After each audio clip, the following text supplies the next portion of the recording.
সোমবার সকাল ঢাকা রাস্তায় স্বাভাবিকভাবেই জ্যাম। বাস থেকে নেমে ঘড়ির দিকে তাকালাম। অফিস শুরু হতে আর 10 মিনিট বাকি। ব্যাগটা কাঁধে ঝুলিয়ে দ্রুত হাঁটতে লাগলাম। আমি আবির, প্রায় 1.5 বছর হলো একটা সফটওয়্যার কোম্পানিতে কাজ করছি, সিনিয়র এক্সিকিউটিভ পদে। কাজে চাপ আছে, তবে পরিবেশ খারাপ না। সহকর্মীদের সাথেও ভালো সম্পর্ক। অফিসে ঢুকেই নিজের ডেস্কে বসে কম্পিউটার অন করলাম। পাশের কিউবিকল থেকে নিশাদ চেয়ার ঘুরিয়ে আমার দিকে তাকালো। আবির ভাই, শুনছেন? কি? আজকে অফিসে ম্যাডাম আসছেন। আমি ভ্রুকুচকে বললাম, কোন ম্যাডাম? আমাদের নতুন অপারেশনাল হেড। আগের স্যার তো গত সপ্তাহে রিজাইন করেছেন। আমি মাথা নেড়ে আবার মনিটরের দিকে তাকালাম। নতুন বস আসা মানেই কয়েকদিন সব কিছু একটু টাইট থাকবে। এটা নতুন কিছু না। 9:30টার দিকে হঠাৎ পুরো ফ্লোরটা অস্বাভাবিক চুপচাপ হয়ে গেল। কেউ কিবোর্ডে শব্দ করছে, কিন্তু কথাবার্তা নেই। আমি মাথা তুলে সামনে তাকালাম।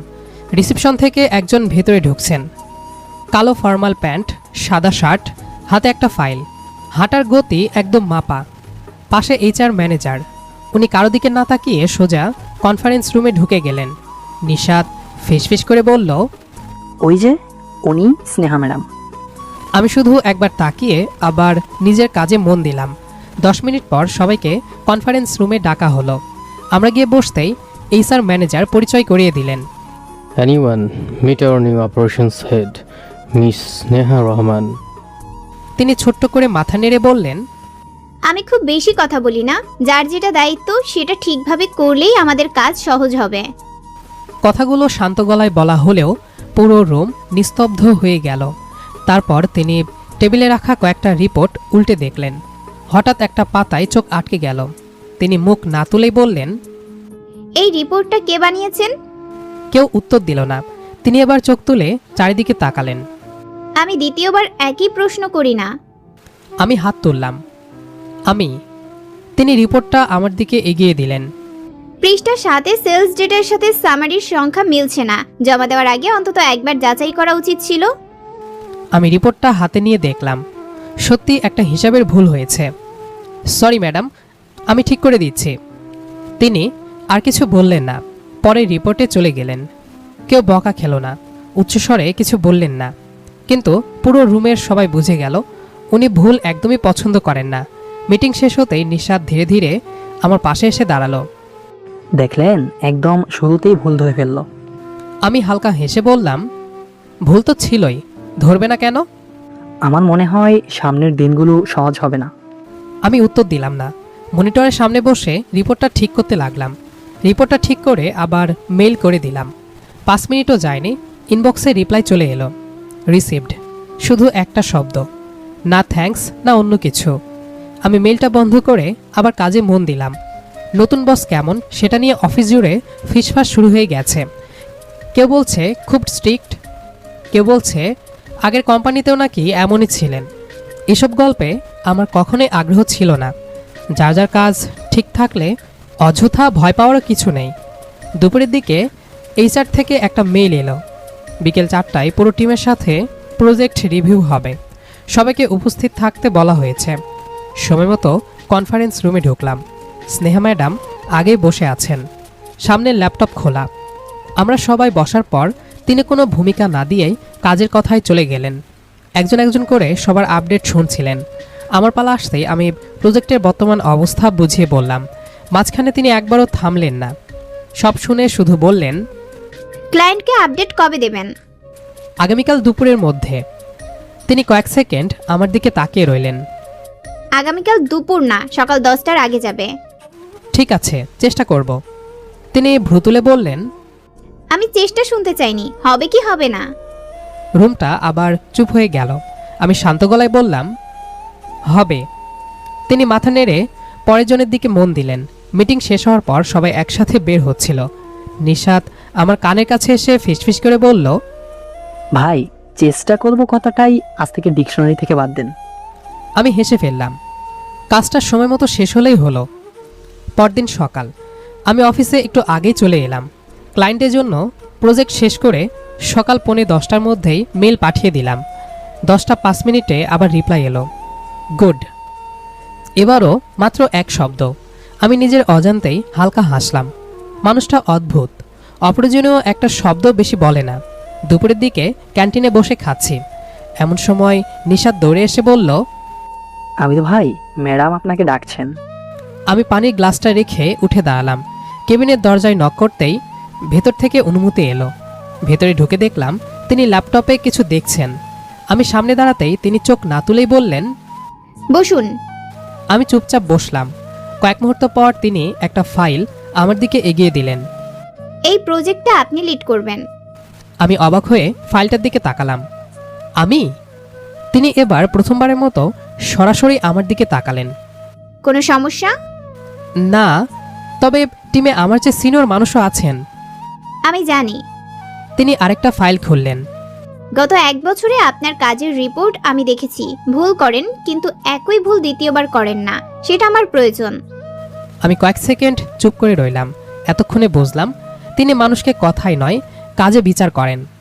ঠিক আছে, আমি কথাটা শেষ করার আগেই নিজেই থেমে গেলাম।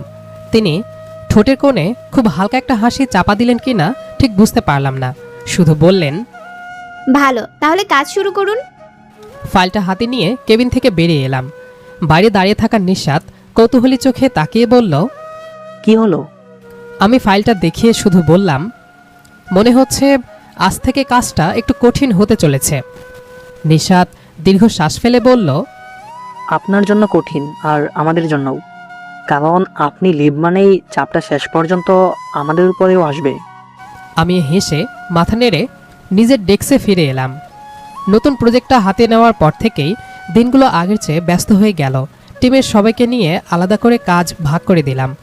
দুপুরের আগে একবার, বিকেলের দিকে আরেকবার আপডেট নিতাম, কারণ আমি জানতাম দিনের শেষে স্নেহা ম্যাডাম প্রতিটা কাজ খুঁটিয়ে দেখবেন। আর সেটাই হতো। প্রায় প্রতিদিন সন্ধ্যার আগে উনি আমাকে কেবিনে ডাকতেন, কখনো কোনো ফাইল নিয়ে, কখনো ক্লায়েন্টের মেইল নিয়ে, আবার কখনো শুধু 5 মিনিটের আপডেটের জন্য। প্রথম কয়েকদিন মনে হতো আমাকে হয়তো অকারণেই বেশি চাপ দিচ্ছেন, কিন্তু পরে বুঝলাম শুধু আমার না, যে যার দায়িত্বে আছে সবাইকেই একই নিয়মে চালাচ্ছেন। তবে একটা বিষয় ধীরে ধীরে আমার নজরে পড়ল। আমি কোনো কাজ শেষ করে মেইল পাঠালে অন্যদের মতো ঘন্টার পর ঘন্টা অপেক্ষা করতে হতো না। উনি যত ব্যস্তই থাকুন, অল্প সময়ের মধ্যেই দেখে রিপ্লাই দিতেন। একদিন সন্ধ্যায় অফিস প্রায় ফাঁকা হয়ে গেছে, আমি শেষ রিপোর্টটা তৈরি করছি। এমন সময় ফোনে অফিস মেইলের নোটিফিকেশান এলো, কাম টু মাই কেবিন। ল্যাপটপটা বন্ধ না করেই উঠে গেলাম। দরজায় নক করতেই ভেতর থেকে বললেন, আসুন। ভেতরে ঢুকে দেখি উনি জানালার পাশে দাঁড়িয়ে ফোনে কারোর সঙ্গে কথা বলছেন। আমাকে বসতে ইশারা করলেন। 2 মিনিট পর ফোন রেখে নিজের চেয়ারে বসলেন। ফাইলটা আমার দিকে বাড়িয়ে দিয়ে বললেন, আজকে একটু দেরি হবে, কোনো সমস্যা? আমি ঘড়ির দিকে তাকালাম, 7:30 বাজে। না, সমস্যা নেই। এই রিপোর্টটা আজই শেষ করতে হবে, কাল সকালে ক্লায়েন্ট মিটিং। ঠিক আছে। আমি উঠে যাচ্ছিলাম, হঠাৎ তিনি আবার ডাকলেন। আবির। এই প্রথম তিনি আমাকে মিস্টার আবির না বলে শুধু নাম ধরে ডাকলেন। আমি ফিরে তাকালাম। জি। তিনি কয়েক সেকেন্ড চুপ থেকে বললেন, কফি খান? প্রশ্নটা শুনে একটু অবাকই হলাম। মাঝে মাঝে। তিনি ডেস্কের উপর রাখা ইন্টারকমে চাপ দিলেন। 2 কাপ কফি পাঠাবেন। আমি কিছু বললাম না। কফি আসার পর দুজনেই নিজের নিজের ফাইল দেখতে দেখতে কফি শেষ করলাম। পুরো সময়টাই প্রয়োজন ছাড়া আর একটাও কথাও হয়নি। তবুও আজকে নীরবতাটা অস্বস্তিকর লাগছিল না, বরং অদ্ভুতভাবে স্বাভাবিক লাগছিল। এরপর থেকে মাঝে মাঝেই এমন হতো। কাজের প্রয়োজনে আমি কেবিনে যেতাম। আলোচনা শেষ হওয়ার পর তিনি হঠাৎ একটা নতুন প্রশ্ন করতেন। বাসায় যেতে কতক্ষণ লাগে? অথবা, আজকে জ্যাম কেমন ছিল? প্রশ্নগুলো খুব সাধারণ। আমি উত্তর দিতাম, তারপর আবার কাজের কথায় ফিরে যেতেন। অন্য কারোর সঙ্গে তাকে এভাবে কথা বলতে দেখিনি। আবার এটাও না যে তিনি খুব আপন করে কথা বলছেন, শুধু প্রয়োজনের বাইরে 2-1টা বাক্য। একদিন নিশাত আমার ডেস্কে এসে দাঁড়িয়ে বলল, একটা কথা জিজ্ঞেস করি? করুন। ম্যাডাম কি শুধু বারবার আপনাকেই ক্যাবিনে ডাকেন, নাকি আমরা জানি না এমন আরও কিছু আছে? আমি হেসে বললাম, প্রজেক্ট লিড আমি, ডাকবেই তো। নিশাত ঠোঁট বাঁকিয়ে বলল, হতে পারে। আরও বলল, কিন্তু আমি দেখেছি আপনি কেবিনে গেলে 5 মিনিটের কাজ 15 মিনিটে শেষ হয়। আমি মাথা নাড়লাম। বেশি কিছু ভাববেন না, উনি কাজ ছাড়া একটা কথাও বলেন না। নিশাত হেসে চলে গেল। আমি আবার মনিটরের দিকে তাকালাম, কিন্তু অদ্ভুত ব্যাপার হলো ওর কথাটা মাথা থেকে পুরোপুরি সরাতে পারলাম না। আর ঠিক সেই সময় কাচের কেবিনের ভেতর থেকে স্নেহা ম্যাডাম একবার আমার ডেস্কের দিকে তাকালেন। চোখাচোখি হতেই তিনি কোনো ভাবান্তর না দেখিয়ে আবার ল্যাপটপের স্ক্রিনে চোখ নামিয়ে নিলেন। আমিও আর তাকিয়ে থাকলাম না। তবে সেদিন প্রথমবার মনে হলো হয়তো শুধু আমিই না, উনিও মাঝে মধ্যে অকারণেই আমার দিকে তাকিয়ে থাকেন। তবে সেটা নিয়ে আমাদের দুজনের কেউই কোনো কথা বললাম না। দিনগুলো একই নিয়মে চলতে লাগলো। সকালে office, meeting, deadline, client call. সন্ধ্যা হলে বেশিরভাগ মানুষ অফিস থেকে বেরিয়ে যেত। আমি আর স্নেহা ম্যাডাম অনেক দিনই থেকে যেতাম, অবশ্য একসাথে না, দুজনেই নিজের নিজের কাজে ব্যস্ত থাকতাম। এর মধ্যে প্রায় 2 মাস কেটে গেল। আমাদের সম্পর্কটাও বদলেছে, তবে সেটা শুধু কাজের জায়গাতেই। তিনি এখন আগের মতো প্রতিটা ছোটোখাটো বিষয়ে আমাকে প্রশ্ন করেন না। অনেক সিদ্ধান্তই আমার উপর ছেড়ে দেন। একদিন সকালে ক্লায়েন্টের সঙ্গে অনলাইন মিটিং ছিল। মিটিং শেষ হতেই তিনি সবার সামনে বললেন, আবির, একটু ক্যাবিনে আসবেন। আমি মাথা নেড়ে ভেতরে ঢুকলাম। তিনি ল্যাপটপটা বন্ধ করে বললেন, আজকের প্রেজেন্টেশন ভালো হয়েছে। আমি হেসে বললাম, ধন্যবাদ।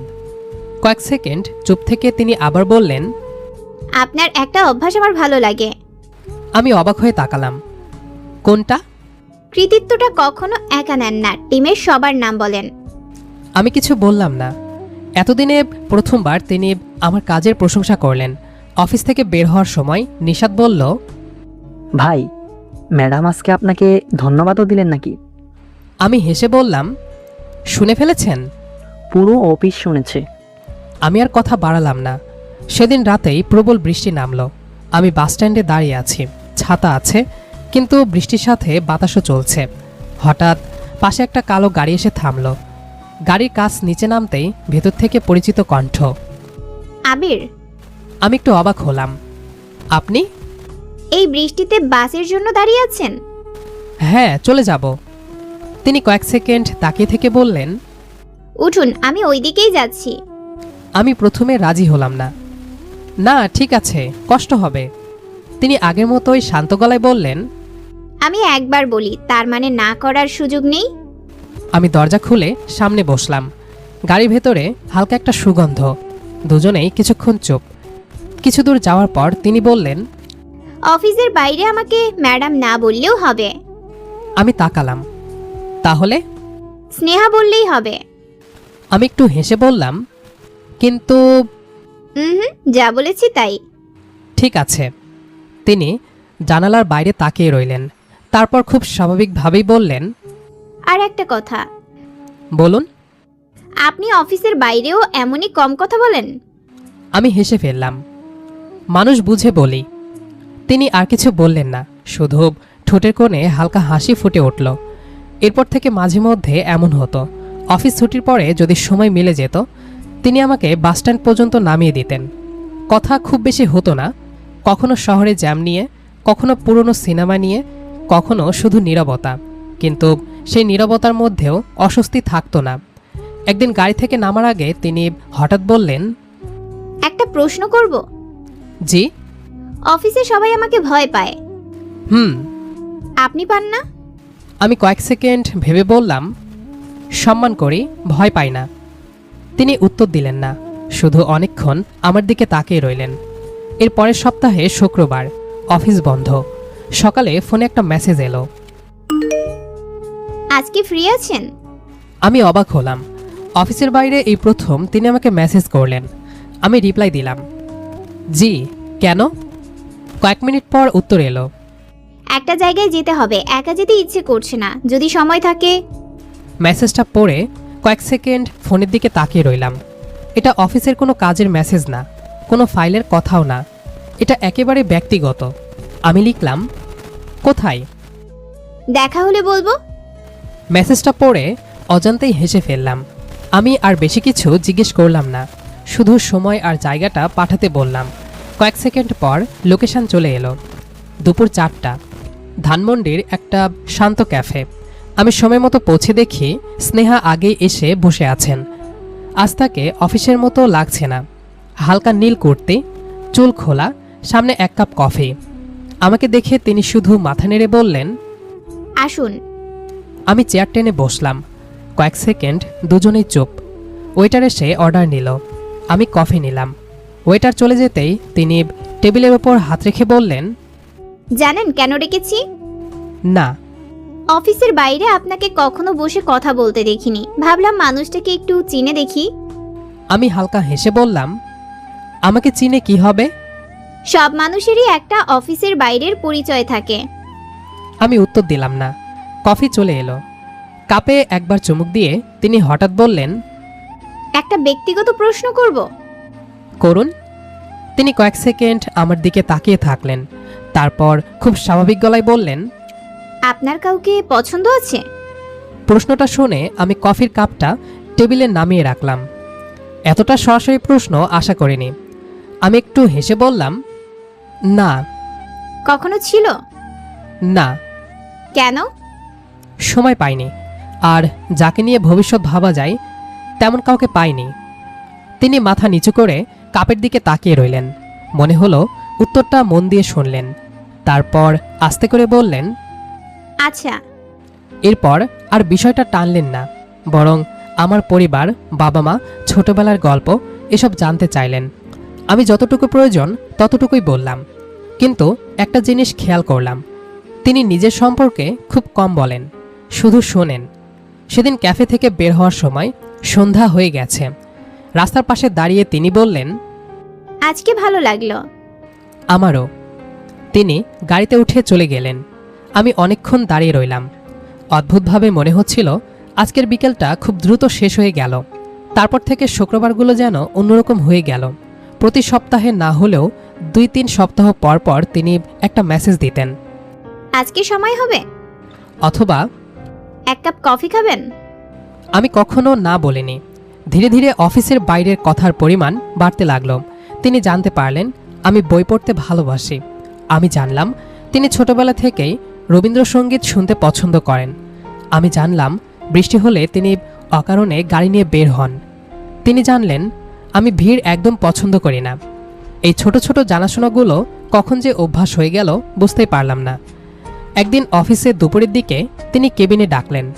আমি ভেবেছিলাম কাজের কথা হবে। ভেতরে ঢুকতেই তিনি একটা ফাইল বন্ধ করে বললেন, একটা প্রশ্ন করব? জি। আপনার প্রিয় রং কি? আমি অবাক হয়ে তাকালাম। হঠাৎ তিনি কাঁধ ঝাঁকালেন। জানতে ইচ্ছে করলো। নীল। আচ্ছা, সমুদ্র নাকি পাহাড়, কোনটা বেশি পছন্দ? দুটোই। তারপর কয়েক মুহূর্ত তিনি চুপ করে রইলেন। মনে হলো পরে কথাটা বলার আগে নিজের ভেতরে কিছু গুছিয়ে নিচ্ছেন। আমি হেসে বললাম, এত প্রশ্ন করছেন কেন? তিনি আমার দিকে তাকিয়ে বললেন, সব প্রশ্নের মাঝে জানতে নেই। আমি আর কিছু বললাম না। সেদিন কেবিন থেকে বেরিয়ে আসার পরও কথাটা মাথায় ঘুরছিল। স্নেহা ঠিক আগের মতোই কাজ করছিলেন। মিটিংয়ে কারো ভুল হলে ধরে দিচ্ছেন, ডেডলাইন নিয়ে এক চুলও ছাড় দিচ্ছেন না। কিন্তু অফিসের বাইরে তিনি যেন সম্পূর্ণ অন্য একজন মানুষ। আরও প্রায় 3 সপ্তাহ কেটে গেল। শুক্রবার বিকেলে আবার তার মেসেজ এলো, আজকে যদি সময় থাকে একটু দেখা করবেন। আমি রিপ্লাই দিলাম, কোথায়? আগের ক্যাফেটাতেই। তিনি নির্দিষ্ট সময়েই পৌঁছে গেলেন।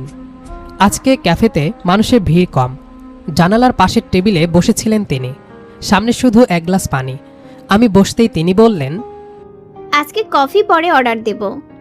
আমি মাথা নেড়ে বললাম, ঠিক আছে। আজকে অদ্ভুতভাবে তিনিই চুপ। আমি বললাম, কি হয়েছে? তিনি ধীরে ধীরে মাথা নাড়লেন। হ্যাঁ, একটা কথা বলবো। আমি অপেক্ষা করতে লাগলাম। তিনি অনেকক্ষণ টেবিলের দিকে তাকিয়ে থেকে বললেন, আমি সাধারণত কোনো কিছু নিয়ে দ্বিধায় থাকি না।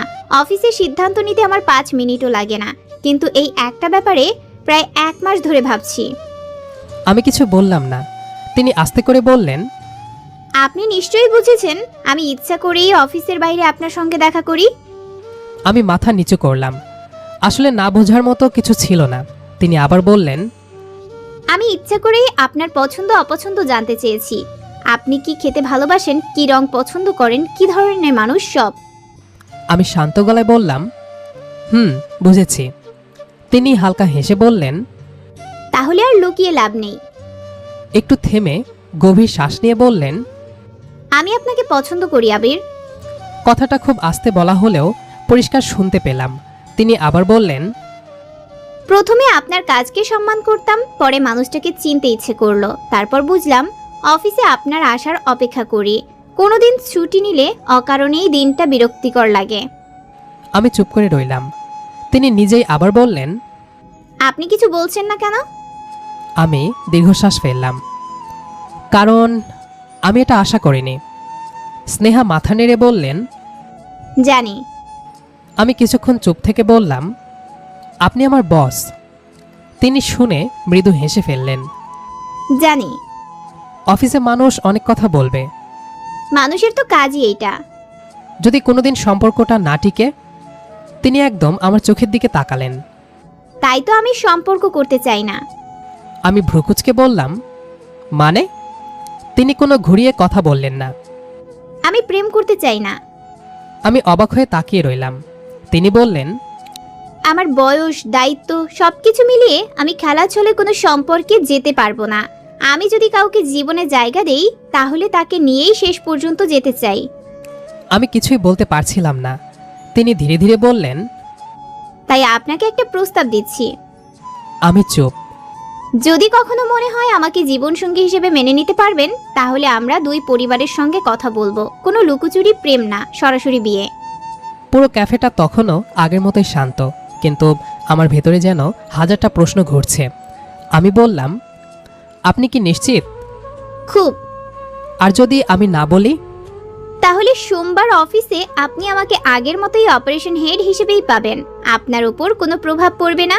আমি ব্যক্তিগত বিষয়কে কখনো অফিসে আনবো না। কথাটা বলার সময় তার গলায় কোনো অভিমান ছিল না, শুধু আন্তরিকতা ছিল। আমি বুঝলাম মানুষটা ভেবেচিন্তেই সব বলছে। আমি কিছুক্ষণ জানালার বাইরে তাকিয়ে রইলাম। এই কয়েক মাসের প্রতিটা মুহূর্ত মনে পড়তে লাগলো। এক শব্দের রিপ্লাই, কফির কাপ, বৃষ্টির দিনে গাড়িতে তুলে নেওয়া, অকারণে আমার পছন্দের রং জিজ্ঞেস করা, আমি অসুস্থ থাকলে মেসেজ করে খোঁজ নেওয়া। এসবের কোনোটা অভিনয় ছিল না। আমি ধীরে ধীরে তার দিকে তাকালাম। তিনি অপেক্ষা করছেন, কোনো তাড়া নেই। আমি আস্তে করে বললাম, একটা কথা বলবো? বলুন। আমি হেসে বললাম, আমি হয়তো আপনার মতো এত সুন্দর করে বলতে পারি না, কিন্তু গত কয়েক মাসে তোমাকে ছাড়া অফিসটা কেমন হবে সেটা কল্পনা করতে পারি না। তার চোখ দুটো ধীরে ধীরে নরম হয়ে এলো। আমি আবার বললাম, আপনাকে আমি সম্মান করি, বিশ্বাস করি, আর মনে হয় আপনাকে নিয়েই ভবিষ্যৎ ভাবা যায়। তিনি খুব আস্তে বললেন, তাহলে? আমি হাসলাম, তাহলে প্রেম না। তিনি ঠোঁটের কোণে হাসি নিয়ে বললেন, তাহলে? আমি হাতটা টেবিলের ওপর রাখলাম। বাসায় কথা বলি, যদি দুই পরিবার রাজি থাকে তাহলে সরাসরি বিয়ে। কয়েক সেকেন্ড তিনি শুধু আমার দিকে তাকিয়ে রইলেন। তারপর জীবনে প্রথমবার সে কঠোর গম্ভীর মেয়েটাকে নিঃসংকোচে হাসতে দেখলাম। চোখের কোণেও যেন স্বস্তি ফুটে উঠল। তিনি আস্তে করে বললেন, জানেন, আজকে আমি অনেক ভয় নিয়ে এসেছিলাম। অফিসের সবাই যাকে ভয় পায় সেও ভয় পায় নাকি? তিনি মাথা নিচু করে খুব আস্তে বললেন, শুধু আপনাকে হারানোর ভয়। স্নেহার কথাটা শুনে আমি হালকা হেসে মাথা নেড়ে দিলাম। তাহলে আর দেরি কেন? তিনি শান্ত গলায় বললেন, কালই আমি বাসায় কথা বলবো। আমিও। এরপর সবকিছু যেন খুব স্বাভাবিকভাবে এগোতে লাগলো। দুই পরিবার একদিন দেখা করলো। প্রথম পরিচয়, কিছু গল্প, কিছু হাসি। আমার বাবা মায়ের স্নেহাকে খুব ভালো লাগলো, আর স্নেহার পরিবারও আমাকে নিয়ে সন্তুষ্ট। কয়েকদিনের মধ্যেই দুই পরিবারের সম্মতিতে আমাদের বিয়ের তারিখ ঠিক হয়ে গেল। অফিসেও খবরটা বেশি দিন গোপন থাকলো না। যেদিন সবাই জানলো, পুরো অফিসে যেন অন্যরকম একটা পরিবেশ। নিশাত আমার ডেস্কে এসে হেসে বলল, আমির ভাই, আমি কিন্তু অনেক আগে থেকেই সন্দেহ করেছিলাম। আমি হেসে ফেললাম। বিয়ের আগের দিন অফিসে ছোট্ট একটা আয়োজন করা হলো। সবাই আমাদের শুভেচ্ছা জানালো। এইচআর ম্যানেজার বললেন, তোমাদের নতুন জীবনের জন্য অনেক শুভকামনা। নিশাত হেসে বলল, অফিসের সবচেয়ে কঠোর বস শেষ পর্যন্ত সবচেয়ে শান্ত মানুষটাকেই বেছে নিলেন। পুরো রুমে হাসির রোল পড়ে গেল। অবশেষে আমাদের বিয়ের দিন। দুই পরিবারের আত্মীয় স্বজন, পরিচিত মানুষ আর অফিসের সহকর্মীদের উপস্থিতিতে খুব সুন্দরভাবেই আকদ আর বিয়ের সব আয়োজন সম্পূর্ণ হলো। কাবিননামায় সই করার পর স্নেহা একবার আমার দিকে তাকালো। আমি মুস্কি হেসে বললাম, অভিনন্দন মিসেস স্নেহা আবির। স্নেহা মুস্কি হাসল। তার মুখে লাজুক হাসিটা দেখে আমিও হেসে ফেললাম। রাত অনেকটা গড়িয়ে গেছে। সব আনুষ্ঠানিকতা শেষে আমাকে বাসরঘরে নিয়ে আসা হলো। ঘর জুড়ে ফুলের হালকা সুগন্ধ। বিছানার একপাশে লাল শাড়ি পরে মাথা নিচু করে বসে আছে স্নেহা। অফিসের সেই গম্ভীর কঠোর অপারেশনস হেডকে আজ একেবারেই অন্যরকম লাগছে। আমি ধীরে ধীরে এগিয়ে গিয়ে তার সামনে বসলাম। তিনি চোখ তুলে একবার তাকিয়েই আবার নিচু করে ফেললেন। আমি মুস্কি হেসে বললাম, কি ব্যাপার, অফিসে সে সাহসী মানুষটা আজ এত চুপচাপ কেন? অফিসের বাসা এক না। তা ঠিক। কয়েক সেকেন্ড নীরবতার পর আমি আলতো করে তার দিকে হাত বাড়িয়ে দিলাম। ও এক মুহূর্ত ইতস্তত করে নিজের হাতটা আমার হাতে রাখল। আমি বললাম, আজ থেকে অফিসের বস না। একটু থেমে তার চোখের দিকে তাকিয়ে হাসলাম। আজ থেকে শুধু আমার আদুরে বউ। লজ্জায় তার গাল লাল হয়ে গেল। সে মাথা নিচু করে খুব আস্তে বলল, তাহলে অফিসের সেই ম্যাডামকে আজ থেকেই ছুটি? আমি হেসে মাথা নেড়ে বললাম, একদম। এখানে কোনো অপারেশনস হেড নয়, শুধু আমার স্ত্রী। কথাটা শুনে সে মৃদু হেসে ফেলল। সেই হাসিটা ছিল একদম অন্যরকম। অফিসে যে মেয়েটাকে সবসময় গম্ভীর দেখেছি, আজ তার জায়গায় বসে আছে লাজুক শান্ত একটা মানুষ। আমি আলতো করে তার হাতটা নিজের দুই হাতের মধ্যে নিয়ে বললাম, এতদিন সবাই তোমাকে ভয় পেত, কিন্তু আজ দেখছি ভয়টা তো তোমারই বেশি ছিল। স্নেহা মাথা তুলে আমার দিকে তাকালো। কারণ আজ থেকে আমার সবচেয়ে আপন মানুষটার সামনে বসে আছি। আমি আর কিছু বললাম না। ধীরে ধীরে তার একটু কাছে এগিয়ে এলাম। সে এবার চোখ নামিয়ে নিল, কিন্তু এবার আর সরে গেল না। আমি আলতো করে তার কপালের ওপর এলোমেলো হয়ে থাকা চুলগুলো সরিয়ে দিলাম। একটা কথা বলবো? তোমাকে আজ খুব সুন্দর লাগছে। সে লজ্জায় মৃদু হেসে বলল, অফিসে তো কখনো বলনি। তখন তো তুমি আমার বস ছিলে। কথাটা শুনে সে হেসে উঠল। হাসির রেশ মিলিয়ে যেতেই আমি খুব আস্তে তার কপালে একটা স্নেহভরা চুমু খেলাম। স্নেহা কয়েক সেকেন্ড চুপ করে রইল। তারপর ধীরে ধীরে নিজের মাথাটা আমার কাঁধে রেখে দিল। ঘরটা আবার নিস্তব্ধ হয়ে গেল। বাইরে হয়তো রাত আরও গভীর হচ্ছে, কিন্তু আমাদের দুজনের কাছে সময় যেন থেমে গেছে। আমি আলতো করে তাকে নিজের বুকে জড়িয়ে নিলাম। সেও কোনো দ্বিধা না করে আমাকে জড়িয়ে ধরল।